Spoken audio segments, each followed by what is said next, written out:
I remember this distinctly because I was McDonald's making my little money and getting my little nails done and hair done. And I remember back in the day, you had the Chinese people that would do the airbrush of the tips. And I'm like, I want to switch it up from white. I get tired of wearing white all the time. So I'm like, oh, give me yellow. So I do yellow on my hands. And I go home and I show my mom. She's like, honey, you too light skinned for that color. You shouldn't have picked that color. Don't ever wear that color again. For years, I never wore yellow. Years. So it goes back to like what I said. I never felt safe no matter where I was at because, even people closest to you that should be uplifting you will sometimes be the ones that tear you down the most. Who's ready for some girl talk?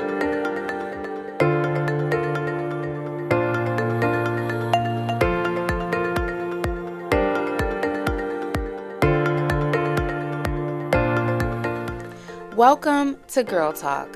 I'm Nicole D. Miller, author, blogger, speaker, hybrid book publisher, and your host. At Girl Talk, we are a safe space for female leaders to engage in healing and edifying conversation. This is your Me Too empathetic corner, where we have authentic and transformative dialogue designed to uplift and connect high-achieving women like you. Are you looking for a safe space to cultivate sisterhood with other like-minded female bosses? Leave your cape at the door and join the conversation. Hi guys, and welcome to Girl Talk One-on-One. I'm your host, Nicole D. Miller. In this upcoming segment, you're going to hear from two of our panelists, Lisa Evans and Brittani Knight, from the episode, Is Colorism Still a Thing? If for some reason you missed parts 1 and 2 of this pertinent conversation, make sure you first run them back. Y'all know that I love Girl Talk One-on-One because we get to go deep on the topic with our panelists individually, and this one even more so. We only have about an hour for our panel discussions, and colorism is such a complex, sensitive issue that we really only scratch the surface. So, I believe these one-on-ones will help add more understanding of the journeys of our speakers and where we landed on this issue. Feel free to reach out to Lisa and Brittani, as their information is in the show notes. Now, sit back, relax, grab your favorite beverage, and join the conversation. Hi guys, and welcome to Girl Talk 101. I am your host, Nicole D. Miller, and I'm super excited to reintroduce a returning Girl Talk member, Lisa Evans. How you doing today, Lisa? I'm doing great. I am doing great. How are you doing? Good. And so our audience has probably met you before, but can you give us a rundown of who you are, what you do, and all the things?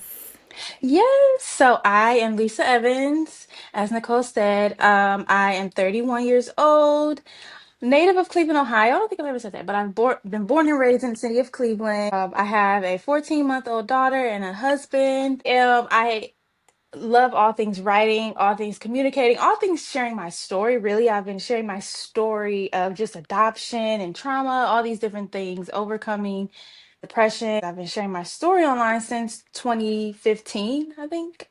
I started my blog and everything. So, yeah, I just love sharing my story, connecting with other women over real life experiences. And you've been through a lot, and so it's definitely an honor whenever you're able to share with us. It offers a lot of hope and encouragement for others. You know, Girl Talk is a safe space for us as female leaders Mhm. to let our hair down, be authentic, be genuine, be vulnerable, and Yeah. get you through dialogue. So, this upcoming Girl Talk that you're going to be featured on is colorism still a Yes. thing? When I say that title, I get a little cringy. Do you get a little cringy? How does that title make you feel? It does make me cringy, make me cringe a little bit because it's such a difficult conversation, and both sides of the spectrum have such valid and strong opinions and experiences. So, yeah. And you've touched on that both sides. And this group of ladies, if you notice the flyer, it is all shades. I really want it to be all inclusive. I know typically we experience colorism and talk about it from a darker skin perspective, but our fair sisters have their own experiences, which you've touched on. So I'd like to hear more about why you think we don't talk about this enough, especially being believers and leaders in the community. Like these Mm, areas we need healing in, and we need to go there in a safe space. Why don't you think we're going there? that's a good question. I think honestly, it's one of those topics that people are just so uncomfortable with because that would have to unearth some of their experiences, maybe their biases, maybe their how they've been treated. Just like racism, just like sexual abuse, all of these things, it forces you to really analyze your perspective and how you've experienced these things. And a lot of people we just don't want to do it as a society. We're too busy. We're too busy trying to keep our heads afloat, our work lives afloat. We're trying to survive day to day.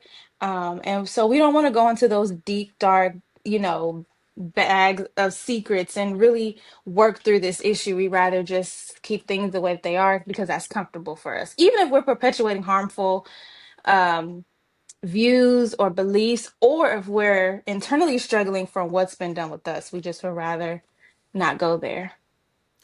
And I do want to share, I saw your body language change when we started discussing this. You went a little inward, like you felt, I felt the cringe, right? And definitely make relevant points that it forces us to look inward. I think sometimes you have to take ownership of maybe your own stuff or admit your own biases and stereotypes. Do you feel like colorism is still a thing? I definitely think it's still a thing. Um, I think it's still a thing for sure. I think the way that maybe it's portrayed, I won't even say it's shifted. I won't even say it's shifted, honestly. I think that I did a kind of like a study on this. Wait, what was that in undergrad or grad school? It wasn't grad school. I think it was undergrad where I just kind of did a study on like how we portray darker skinned people in the media versus like lighter skin.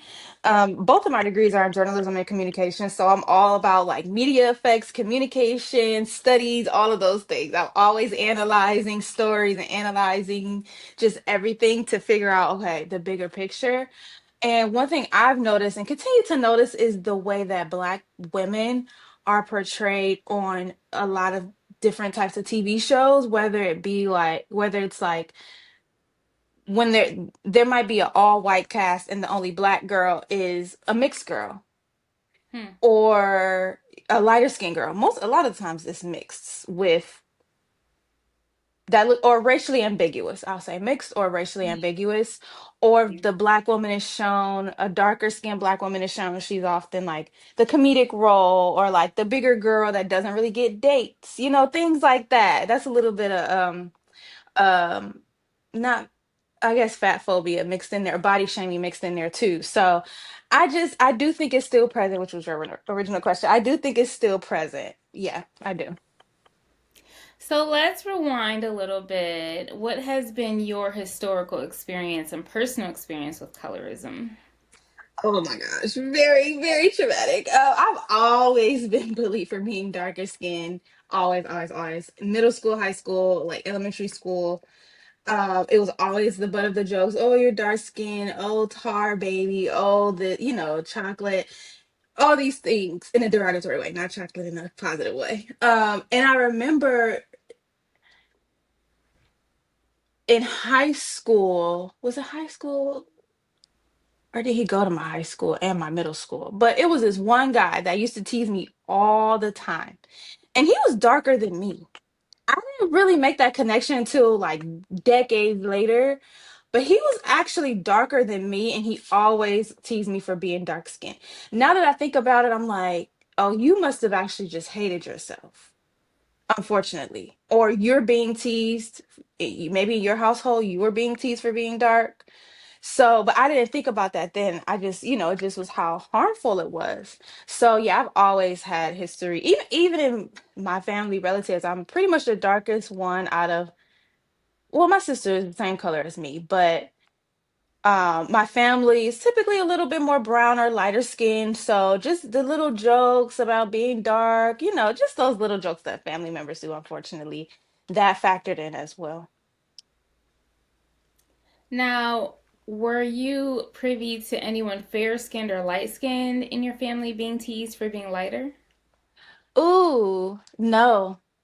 That's a good question. My mom is lighter and the older sister is lighter. I'm adopted. But if you look at my parents, you wouldn't think that because, well, unless you analyze our features, we don't look alike. But my mom is lighter skinned and my dad, my adopted parents, my mom is lighter skinned and my dad is darker skinned. So, I mean, you could think, just naturally genetics, the way they work, that it could equal out. But I have a lighter skinned older sister, 6 years older than me. I don't think so. I don't know of any stories they've shared of being teased for being lighter skinned. That's a good question. The only reason I asked it is because some of our panelists have that story who are Oh lighter skinned. yeah. It's been so shocking to me to hear Mm-hmm. a rejection from the black community for being lighter skinned. I'm like, what? I hear that a lot. I've always had lighter skinned friends. For me, I suffered with a lot of insecurity growing up for being dark skinned, I used to get teased for being dark skinned, for being skinny, for wearing glasses. I wasn't the most like I just didn't really have that social personality. I wasn't the cool girl, but I always hung with the cool girls as a way to feed off their energy and be chosen. And Mm. I always had a really fair-skinned, like, best friend. So, I didn't really see her getting teased for being light skinned, but I definitely have heard stories of lighter skinned women saying they, have gotten teased or they were considered not black enough or they're over sexualized, hypersexualized, in those regards. So I can definitely, I can imagine it. I've heard that before. Now, you said you always had a lighter skinned best friend. Was that intentional on your part, or do you think there was something subconscious working in you? I definitely think it was subconscious looking back at all of my friendships because, again, I was trying to feel some level of value. So I felt like aligning myself with girls that were perceived to be cooler than me or more popular. I felt like it would boost my self-esteem, which it did not. It never did. But I definitely think it was some conscious bonding going on there.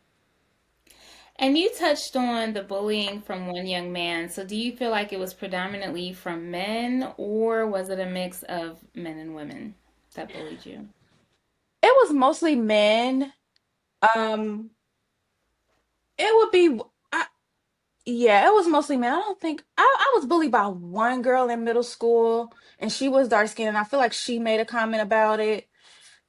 But in general, I was mostly bullied by men. Yeah. Yeah. So, was it just that one instance coupled with your family's teasing? Do you feel like it was relegated to just those instances, or also the media, or any other like circumstantial experiences that happened to reiterate this message of you're less Yeah. attractive because you're darker? Yeah, it definitely was. School was a huge part of it. I never I never heard dark skinned girls being praised as much as light skinned girls from as far as attraction. Um, I would definitely hear, "Oh, you're pretty for a dark skinned girl." That was definitely a family saying, "You're pretty for a dark skinned girl." Very weird. And I think that coupled with not seeing girls that look like me in the media, I remember this is why I love Brandy so much because she was like one of the only ones, only dark skinned girls, braids. She was very confident. She also was a writer, just that whole connection. But she was always very confident, always very like in control and just that girl. And so she was one person that I really can think of that um was like a popular dark skinned girl growing up. So I didn't really see girls that looked like me or acted like me at all either. I'm so glad you brought up Brandy because Ari and I were discussing about women in media, and she made the correlation that there's usually a lighter complected protagonist or main character who has a darker skinned best friend who's usually more hood and that sort of thing. Yeah, yep, So Brandy is definitely the exception, and then her sidekick is lighter skinned, she's plus size. And right. I was thinking about Laura from Family Matters. She would be more bronze. Oh, yes. in Hollywood, she would be darker. But did she have a best friend? Yeah, she did. And her best friend was light skinned. Yeah, she She did. She dated or um she dated Waldo. yes, there we go. There we go. Yes, Maybe she yes. committed suicide. I could be wrong, but Waldo? yeah, I I don't need to know. get Wow. that up. I don't So, know. but Even we have with dang, I just had it. With the light skinned best friend. You said Laura. I just had Laura. another example. Dang, it just lost me. Oh, Pam and Gina See, Martin. that's the thing, right? So Pam is the best friend, and she's darker skinned, and she is a little bit more urban or hood or whatever. That's the stereotypical of what we typically saw. So Yeah. Brandy's like the exception, and I Mm-hmm. throw Laura in there. So I'm like, okay, at least we got a couple because she had pitched that to me, and I couldn't think of any. I'm like, you're right. All I see is Yeah. like lighter skin protagonist with the darker skin hood best friend. Yeah. Yeah. The only other person that comes to my mind is Ashley Banks. She was more brown skinned, and I don't remember her having a light skinned best friend or her being more hood. She was definitely more outspoken than her siblings or her sister even Valerie, but she was I mean the whole family was portrayed as rich and everything. So she is one example, another example I can think of, but there's not many at all. And I don't know if we would include her because she had a mixed thing going on. She had the hair, you know what I'm saying? So it was like, okay, she's brown, but she's giving off mixed vibes. She mixed with something. Mm-hmm. Tatiana, yeah, yeah, she is. So, but yeah, I mean, we made a little bit of headway, but predominantly the music videos, all of the Oh shows. yeah. But Mm-hmm. the interesting thing is when you touched on lighter skinned women saying overly sexualized, that's a new one for me. Because in my view, they were like the wives, right? So you would wife you one, and you would overly sexualize the shapely, darker skinned one. Like that was my, Mm.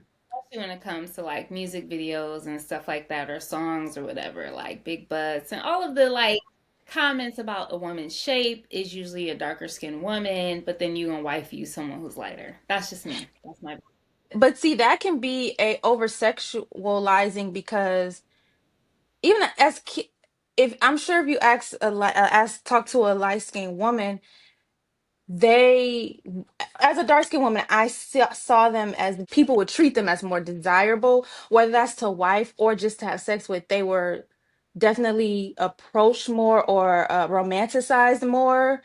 And I think if you talk to them from their perspective, they probably would say we received a lot of unwanted attention because people think red bone, like that's a whole thing. I'm sure they don't like being yeah. considered that because it's always in a more sexualized way.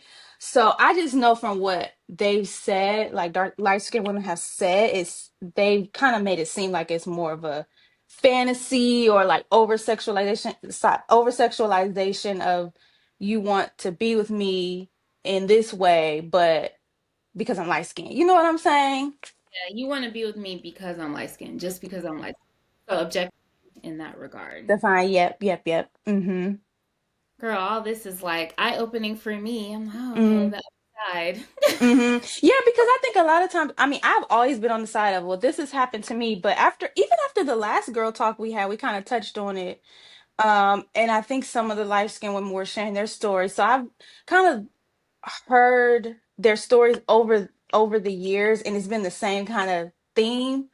They may not have been, well, they have been teased, but they may not have been like ridiculed like us, but they have their own experience of being overly desired or all this attention or people think I'm this or people think I'm that or I'm stuck up because I'm light skinned. So it's very interesting.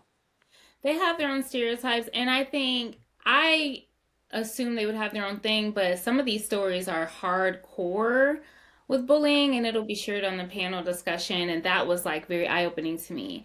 I still stick with across the board, those who are darker skinned have a perception of being less desirable, Yeah, uh, have these stereotypes of being more sexualized in my opinion, but more urban, more hood, more street, whatever, ghetto. And dangerous. Yeah. yeah, And just overall, because our features are less like Westerners, less like those in power, the majority Western culture. So at Yeah. its yes, we have it harder. But I think what these conversations have opened me up to is like it is a case by case basis, and they have faced their own ridicule and bullying based on something as simple as skin tone that none of us can have control over. Like, none of us can Yeah. change Right. our skin tone, Right. our aesthetics. And I Well, will we say, can, but we don't want to do that. no, You no, definitely we can, but we're not gonna go down that bleaching. That's a whole, that's not where. that's a whole thing. Yeah. Clearly, in other cultures, right? African cultures, Indian cultures, Asian. Amen. Yep. This is not just the Black community, but it's Yep. definitely, for me, in my opinion, spiraled out of racism or slavery and Oh, racism. absolutely. Absolutely. Absolutely. We've Yeah. adopted these mindsets that we pass on from generation to generation. Yeah. I do think we've made some leaps and bounds with the Black Girl Magic movement, with so many movements that have pulled us together, especially as women. So even when I talk to the different women, I think a lot of it has come from the men. And, I'm probably going to get some Mm, from that. But I think a lot of this has been in our heads from men because of their yeah. perception of beauty adopted by the culture and the lies and Yeah. all of and the self hatred. And it is very interesting because I definitely agree. I do think because I have my husband's lighter skinned. He will say he's not light skinned, whatever. He's not light skinned like Drake or whatever, but he's not that far behind Drake. Oh, he has two black parents. He just is lighter skinned. And so my daughter is just like him. She looks just like him. She's lighter skinned like him. So I've been like just mulling over in my head on how to just train her, raise her, teach her to know how society may view people, light skin, dark skin, how she may be treated in some regards. But my husband was the first man that ever was like, oh my gosh, you're dark skin. I love it. Like, I prefer you. He was the first man that ever said that to me. And I was just like, what? Like, you Yeah. prefer dark skinned woman? That is just very different for me. I I was like still get shocked. triggered. I still get triggered by that, Lisa, because when I've dated men, that's what they've said. But I still get triggered because I feel like I'm still being objectified based on my skin tone. And I feel like Mm. yeah, there's so much to me. Why is this the thing? Now I can see that. That's a good point. I think it's levels and the heart posture behind it Yeah. because I think my husband says that from a genuine like place because he has his sister he has multiple sisters and they're all dark skinned, like his sisters are dark skinned, his mom is is more like his complexion, his dad's dark skinned. I think he genuinely has a love for people and dark skinned people. I think he sees the beauty, and I think he knows just how society has perceived darker skinned people, but some people do have like fetishes, like, oh, you chocolate, like, like it can be a little bit weird. So I can, yeah. It's my own trauma too. I'm not saying that your husband or these other men aren't being from a genuine place that's affirming. I just know that I get triggered. Yeah, Um, yeah, because I've heard it my whole life. So it's just yeah. like, Oh, okay, okay, okay, yeah. or I'm the exception, right? You're the Right. first woman I've dated, or it's just bull. I'm Uh, just yeah, okay. Yeah, yeah, yeah. That's very interesting. Oh, the other thing I was gonna say is bringing up my daughter. I have women family members. This was going along with that. It's mostly the idea that it's mostly men, which it is, but I have women family members like aunts.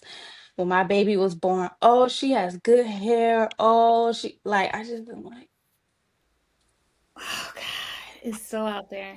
oh, abs. Oh, she has good hair. Always complimenting her hair. Literally, family members always, and she's one. Always complimenting her. Oh, she has such pretty hair. She has such pretty hair. Okay. Even when you talk about being her being lighter, I was thinking, well, she could easily be darker. I mean, our skin tones change as we get older, Mm-hmm. Mm-hmm. that age. But, Yeah. her hair can get more kinkier. I mean, that is who we are as And a people. then what? She's still beautiful. Still Like, beautiful. Mm-hmm. Mm-hmm. and I don't want to throw the men under the bus, but I just see this theme about us as women kind of being pitted against each other Yeah. because we want to be accepted as this cultural standard of beauty. And unfortunately, other women perpetuating this lie. And a lot of it is jealousy and competition and Yeah. animosity when we were Mm-hmm. created in the image of the creator and have these varying shades. And we're all mixed because we're Americans. So we're all Right. mixed. So I do think we're coming out of it, but you sharing that reminds me of that old school mentality that is still lurking, especially in the older. Mm-hmm. What I want to Yeah. talk about on our upcoming segment is the difficulty in getting makeup as a darker skinned and the shade I've received from our aunties, okay, for wearing brighter colors. And I'm just like, yeah, we're gonna talk Oh about it. my gosh. Some I bull. never wore bright colors. I never wore red, never until now. Now I'm like, let me get the bright color. You know, when I'm black. But Girl, never wear black. Yeah. that and their opinions. And for me, I just know it's like I'm going to be me, and no one's gonna stop Mm-hmm. that. This is how I reflect the image of the creator. This is how I give him glory in how he created me to be. Yeah. Mm-hmm. Mm-hmm. I see that self-hatred mindset, this old school mindset, and I don't Yeah. adhere to it. Yeah. And it's hard to navigate because it's like the little comments, people really think they're being genuine coming from a good place. And it's like, no, that's actually mean. It's not Yeah. okay to just be mean. I know you were taught that people were mean to you, but that's why I love our generation because we're like stopping that. Like, no, you cannot just say little slick comments trying to be nice. Oh, like, oh, that is disrespectful. Yeah, Backhand compliments, and they really think they're trying to help, but it's like, but I didn't ask your opinion. You could I help do. me by giving your opinion to yourself. That That's is that is what a it is, sin to them, telling them to keep their to girl. yourself. Did I No, ask? did And then I you got ask this you? platform. So I guess they think because you are on social media or whatever, they could just message you. And I'm like, girl, I be blocking folks. Like, I didn't ask Yeah. you for that information. Like, just because I'm out here publicly sharing my message doesn't mean you could come for my makeup choice. Yeah, and I don't get when people say that, oh, you have a public platform. That does not mean you can just say whatever you want that you would never say in person. I never liked when people would use that as a retort for people like, oh, they have whether it's a big celebrity, whoever, oh, they have a public platform, they can get Well, they're opening themselves to criticism. Nobody does that. Nobody opens themselves up to you however gotta many have number of strangers. you gotta have thick skin to be a celebrity because these people Yeah, come for you. You gotta be yeah, ready. The trolls be trolling. yeah, yeah. Mm-hmm. Well, are there any last items that you want to address before we wrap up? Any things you want to discuss? Any last thoughts on the whole topic of colorism? I'm excited. I don't think I have anything else. The makeup conversation is a good one because I love makeup and that has always been a struggle. It's still a struggle. I really only use one foundation that I like that I know matches my skin tone, what doesn't make me look crazy because it's just not that many options at all. So I'm And I excited to talk wasn't more about even that. I didn't even know you're supposed to use different skin tones based on the seasons. Because my friend, who you probably know, Sophie, she does makeup, and she was doing my makeup, and I was showing her my foundation. She was like, "Oh, this is too dark for you. You probably want to use it in the summer." I'm like, "Oh, Right. I see, I know that, but I'm like, look, I got this one and it's gonna have to work. It's gonna have to work. So And yeah. honestly, in my mind, I'm like, nobody's gonna notice, because I'm dark skinned. I think I can get away with things, but somebody like her, because it's her profession, she probably would Mm-hmm. leave Mm-hmm. people. But it's good information to have. The other Yeah. thing I'm going to bring up are these documentaries. Have you seen the Black Beauty Effects? I don't think I saw that. It's a good Ooh. one. I'm going to probably share these in the group. There's a throwback one about dark skinned women. I need to find it. It's back in the day one, and I can't remember the name of it, but we'll throw some of these out there and discuss What discuss is it what about? It just looks at the history of Black media. it does. An interview of darker skinned women's journeys and experiences, and it's more of like from the 90s, early 2000s. So I really need to Oh, and compare it probably to this one. This one's more recent, Black Beauty Effect. But Black. horror stories and trauma and a lot of what we've all experienced. They have one for lighter skinned women too, but it like pales in comparison to Is that the theirs. one that like Lisa Ray was on? Is this an older documentary? It is older. I just can't remember which like what time frame, but it's definitely older. I I feel feel like it like, was early to mid 2000s. yeah, I feel like I saw kind of one with like Lisa Ray on there talking about her experience. I'm gonna Google dark skin I'm documentaries. gonna, okay, I'm And then gonna look that up. because I'm like, where was this documentary at? The Oh, here it Black Media is. It's Effects. called Dark Girls, and it came out in 2011. I think I did see that. And I think Yeah, there was like a light girl, or maybe not light girls, they but I did think a I light did see that. girls. Yeah, they did do one for the light skinned women. Oh, I think I did see that thing. Yeah. Popular. I love a good documentary. I think Lisa Ray was on that. I think they got kind of backlash for that. You know, They did, but research I still experience think it stories. had some good messaging. Mm-hmm. Oh, Mm-hmm. I love documentaries. Like, all I do is watch. It's ridiculous. Yeah. Well, thank you for your time, Lisa. We are so looking forward to having you on the next discussion of Girl Talk. If our audience wants to follow you, connect with you, how can they do that? Instagram. That's where I am mostly. Is on Instagram when I get on Instagram. But yeah, Instagram. Well, you guys save the date, October 19th, and we Yes. will be at Ink Therapy Studio from 6 to 9 p.m. Tickets are $10, 15 at the door. We will see you guys soon. All right, bye. Bye. Hi, guys, and welcome to Girl Talk One on One. I am your host, Nicole D. Miller, and I'm so excited to introduce you guys to a first time guest, Brittani Knight, to the Girl Talk One on One podcast. Hi, Brittany. Hello, ladies. How are you? Doing well. I'm super excited to have you being featured in our upcoming discussion, Girl Talk. Is colorism still a thing? So, why don't you introduce yourself to our audience, who you are, what you do, all the things? Okay, awesome. Well, first of all, pleasure to be on Girl Talk. I'm super excited for, the big event, but I was just as excited to be able to get on today. So my name is Brittani Knight. I am the founder and CEO of Beauty Toe Podcast, your relationship podcast, for me and my special guests.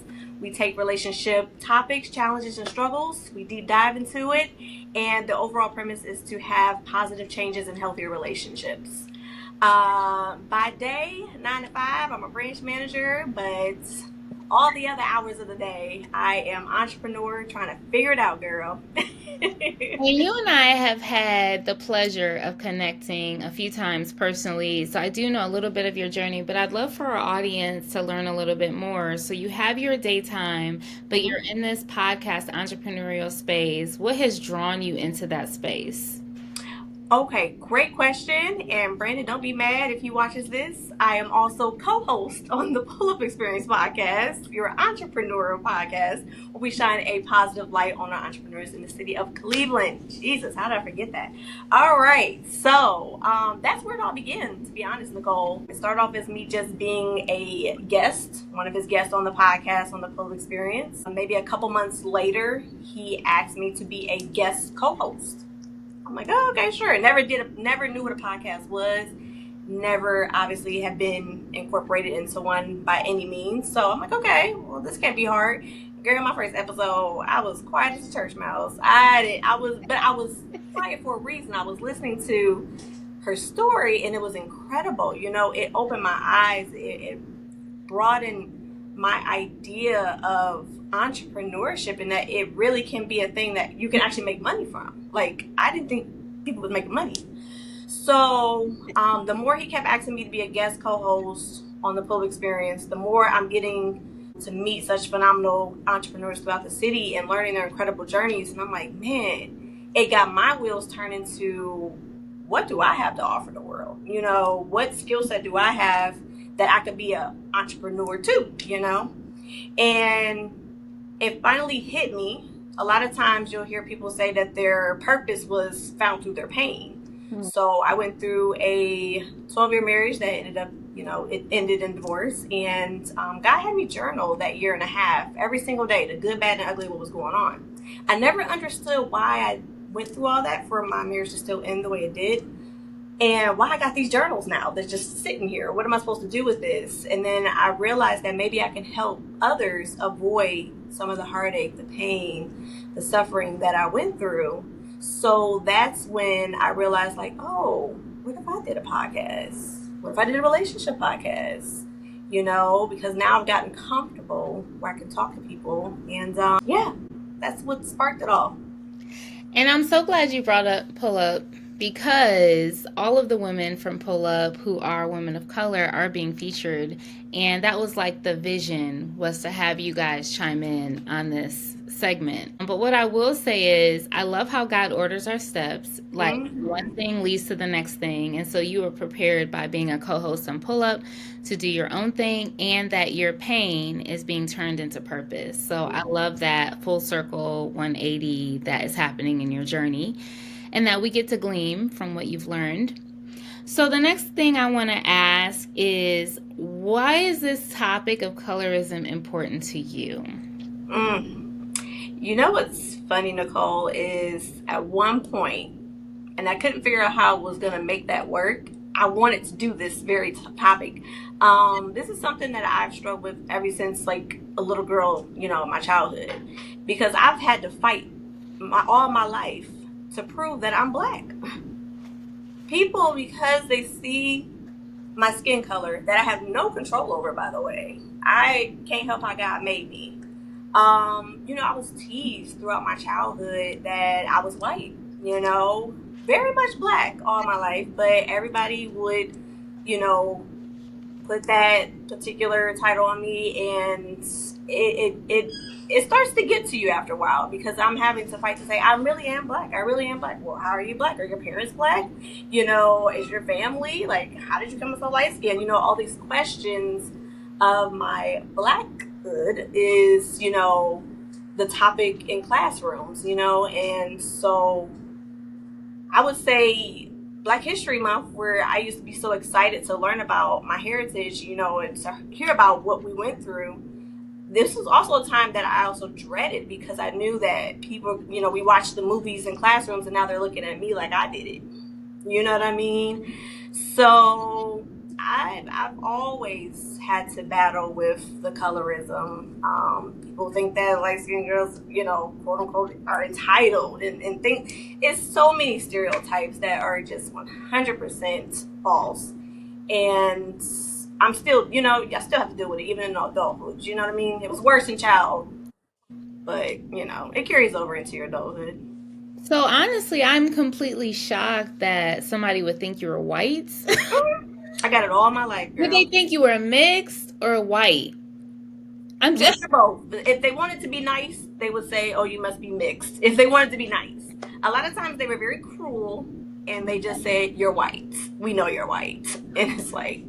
And to be clear, these are coming from Black people. Yeah, that's what I think. That's what hurt the most, is that I'm having to fight with my own to prove that I'm one of you. You know, I'm just a different color. That's it. Emotional hearing you say that. Yeah, man, I'm almost ready to cry. I'm glad I got these glasses on. We can't really. Girl, we gotta get ready for the discussion, because clearly I'm on the other spectrum of things. And that's why the vision was to show lighter women and darker women, because I'm not ignorant and I know it's happening no matter what your skin tone is. Yeah, You yeah. know, now that I'm more mature, I understand it's not a personal thing. Kids, Hmm. unfortunately, a lot of them are cruel and they're going to find something to tear you Yeah, down. Whether every you're too time. big, too tall, too skinny, too dark, too light.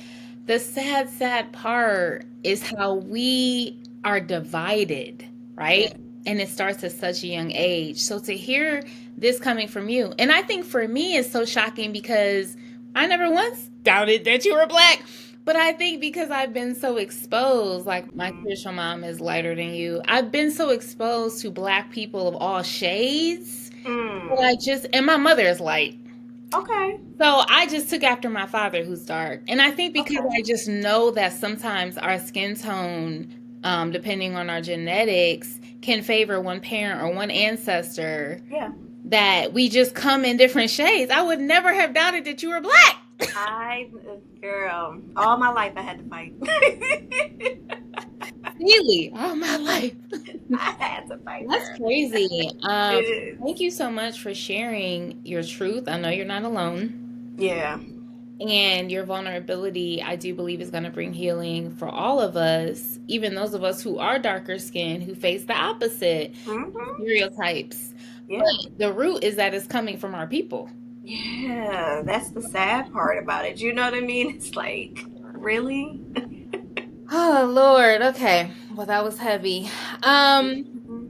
how did you work through some of the false narratives that you adopted from those lies, from those stereotypes, from those things that were thrown at you that were Mhm. hard and hurtful and painful? Yeah, no.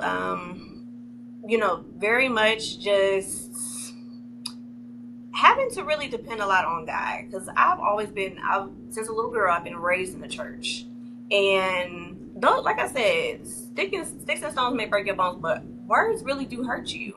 And there was plenty of times I went home, I was crying, and I'm just like, God, why did you make me this way? Why didn't you make me a little darker so people would stop teasing me? You know what I mean? And so it really was just my connection with God, to be honest, because I really couldn't talk to my mom. We didn't have the best relationship when I was growing up, so I really didn't have anybody that really could relate. My siblings were, for the most part, most of them are darker than me, so they didn't really have to go through what I went through.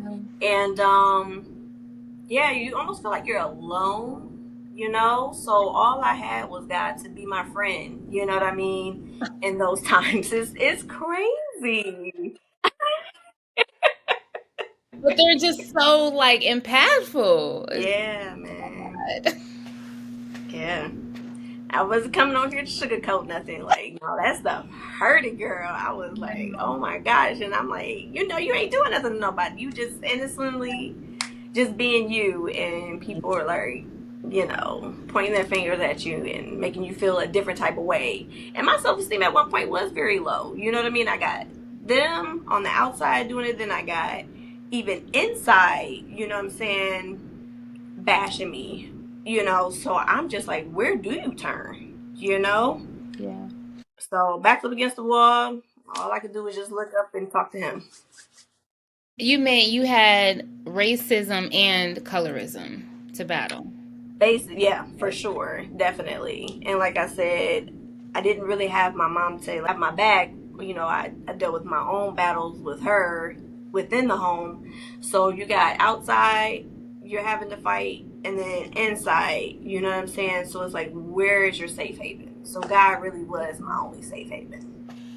It's really hard if you don't have that support in the home. I'll say me and my mom definitely had our battles my teenage years, but one of the things she did well was to affirm me in the home. My grandmother's raised by both of them.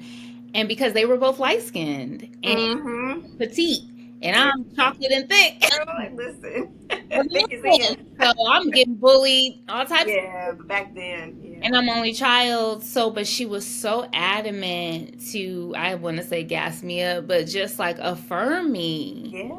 which, now I need to be humbled. But I appreciate her heart Because she knew what I was coming to get, what I was dealing with, Yeah, yeah. and how they would come at me just because of my skin complexion. Mm-hmm. And it's so wild that it's something so shallow. It's Yeah. something, it doesn't define who we are internally. It doesn't define us intellectually, our character, our Yeah. maturity. None of that. It's just like the None. skin that we're in that we have no control over. None, girl. I wish I had control, okay?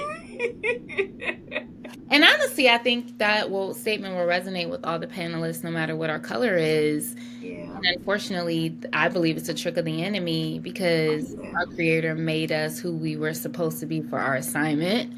And we're Right. all in his image. That means we're all beautiful and we're all different shades because he's versatile and he's not just one shade, one race, one gender. No. I mean, it's just No. right. But to get us to hate ourselves within our community is definitely a device from the enemy. Yeah, yeah. I like the way that you put that. It definitely was the enemy trying to, play on our emotions and really try to, I feel like, try to take us out. You know what I mean? Because some people, that can become so much Yeah. that you just want to end it all, So, and I can't say I didn't have thoughts of that too, at some point, because it just got to be a little bit much. Like I said, Black History Month, where I loved learning about our heritage and everything, was also probably one of the worst months for me. You know what I mean? Yeah. Because I knew what I was going to be up against. Do you feel like on the flip side, at any time in your journey, you ever experienced the privilege of being lighter skinned or any positive experiences from being viewed as fair skinned in our society? I will say, to a certain degree, maybe so. There was a time where what they say, quote unquote, light skin is in. I don't know why there was like these different faces, because there was ones where the melanin was in. You know what I mean? So there were different phases in society where they did glorify the lighter skins, and then I your thought the melanin. light skin was for the men, but that's like a whole nother topic. Oh, I feel like light skin men might always be in, but that could be just me, girl. No, I definitely agree. It's just I associated that saying with the men, but I definitely feel like lighter women were esteemed in music videos, Mm-hmm. movies, I and agree. culture. And we'll talk about this on the panel. And I think that's mostly associated with being closer to European features, Yeah. and that's the oppressor, and that's the majority people group, and that sort of thing. So, Yeah. but I just was curious because you wasn't getting none of it. Don't sound like you was getting any of the benefits. Like the perks. Like you I just know, right? Where does it get easier from here? So I was just curious if you felt like, you had some favoritism in that aspect, or it was more so just the rejection from our community based on being lighter skinned. Yeah, no, definitely there were times where, like I said, that light skins were looked at as like, oh, you're pretty. You know what I mean? When I started getting older, I realized that it's not,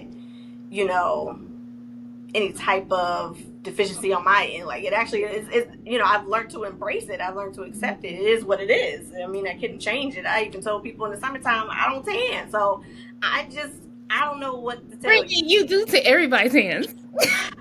I tan very faintly, like this much, girl. To the point where it don't look like I did nothing. Okay? I even found out I sunburned. So if I don't put on sunscreen like the white folks do, then I'm not gonna look too hot. I struggle with the opposite because I love the sun. But it's like, Okay. it's so dark, but I love it. Yeah. Oh, I love being in the sun now. Don't get me wrong. Yeah. It's funny. I do have my very youngest sibling is very light skinned. Like I said, most of my siblings growing up, they were darker than me. Even if it was by a few shades, it was enough to they passed. They passed as black. I did not make the cut. You know what I'm saying? I didn't make the cut.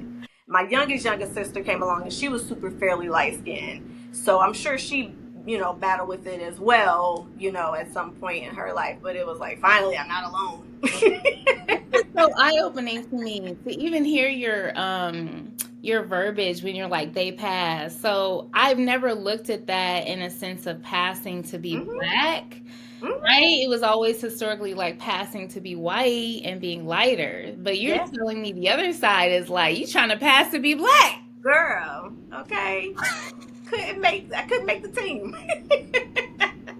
Would you say that you've been compared to your siblings? Because now you have siblings in the mix, and we, depending on our genetic makeup, like they're darker, and so you're constantly compared to them. So that was added baggage. Oh yeah, yeah. It was a point where they was like, "Are you even part of our family?" You know what I mean?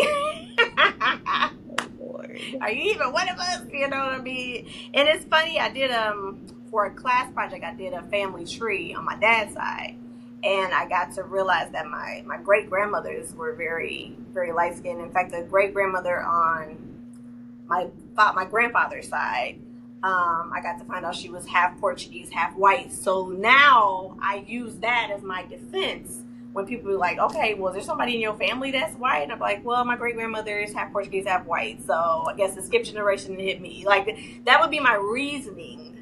So that way I can get a pass. You know what I mean? It was crazy. And the thing is, we're all mixed. Yeah. Even though my skin tone is very dark, I have more European features. Like I see it in my profiles, especially we do so much video content and photography in our business. I'm like, my nose is like so narrow. And then I did the DNA test and it's like Sweden and I'm just like, yeah, I've heard that before. People said that we got a lot of mixed, you know. Yeah. We're so mixed because of our, being slaves, and then the slave masters was acting crazy. Yep. And that part, yeah. Well, we are going to wind this down because clearly we can go deep, and I want to save some tea for the actual discussion. What are some things that you would share with our audience as far as encouragements that has helped you? I know you kind of touched on it a little bit, but that has helped you more specifically in your journey with God. I know you touched on journaling, but like self-love, self-care, acceptance, all that. Yeah, I guess to encourage someone else is definitely having that close relationship with God. Is like I said, I feel like that probably was the top reason why I'm still here today to tell my story. Then later in life, God blessed me with friends, and not all my family was against me. Let me clear that up real quick. They joked and played around with me, but at the end of the day, they know I'm family and they love me. So friends and family, especially friends along the way, just accepting me for who I am, and no judgment and things of that nature, and just learning to really love myself. At one point I did go to therapy just for some childhood traumas, but I guess that sometimes gets exposed too as you're unraveling the onion and peeling the layers and everything like that you start to really have to affirm yourself. There was one time I was doing like the being Mary Jane, and I would write affirmations and stick them on my mirror, and you are enough, you are beautiful, today's a new day. You know what I mean? It may not just always be about looks, it could be about my goals and things like that, but all those affirmations helps you to become a stronger you. So shout out to Mary Jane. Yeah, man, that was my show, girl. Well, thank you so much, Brittani. And for our audience, where can they find you? Websites, social media links, all the things. Oh, girl, because now that I finally got my website, I feel like I'm doing something out here in these streets. So my website for my podcast is beautytold.com, and it is Butte, as if you're going to spell beautiful, so BEAUT_T, as in sipping tea, TEA_told, as a story well told. So you can reach me on, I think that's Instagram is where you'll mainly find me. I'm not really on Facebook. I am, but not. And of course, YouTube. So same, similar, Butte, space, T, space, told. YouTube likes to add a Y, so please be careful of that. And you will find me with my blonde hair, and that's how you know you got me. I changed my hair a lot, y'all, sorry. Well, that's how we know you black. There we go. Thank you. Well, thank you so much, Brittani, for joining us. For those of you who are in Cleveland, we will have Brittani featured in the Girl Talk podcast panel discussion. Is Colorism Still a Thing? And it's October 19th from 6 to 9 p.m. at Ink Therapy Studio in Bedford. Whoop, whoop.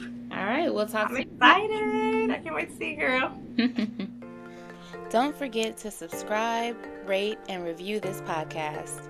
To continue the conversation, join our Girl Talk community by following @GirlTalkCLE on Instagram and Facebook.com/HTOHB, where you can join the Girl Talk Facebook group. You can follow me personally on Instagram @HTOHB, on Facebook.com/HTOHB, and at YouTube.com/@HTOHB. Feel free to reach out via email info@indiemillerpublishing.com. If you're a writer who wants to take the next steps into becoming a published author, you can book a one-on-one consultation at indiemiller.pub. Just let me know you heard about my publishing house through Girl Talk, and I'll give you a 50% discount on our one-on-one. If you like weekly inspirational nuggets, you can subscribe to my blog and monthly newsletter at NicoleDmiller.com, where you can learn more about me and my writings. Till next time.